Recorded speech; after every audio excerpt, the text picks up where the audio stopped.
Guru Indonesia. 1.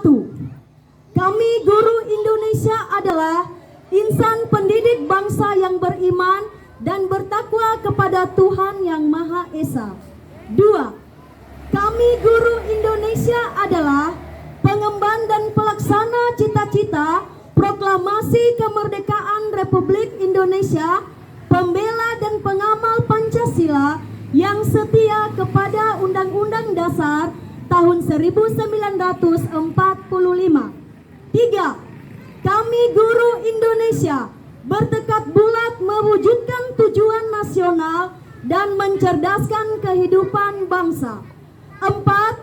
Kami guru Indonesia bersatu dalam wadah organisasi perjuangan Persatuan Guru Republik Indonesia, membina persatuan dan kesatuan bangsa yang berwatak kekeluargaan.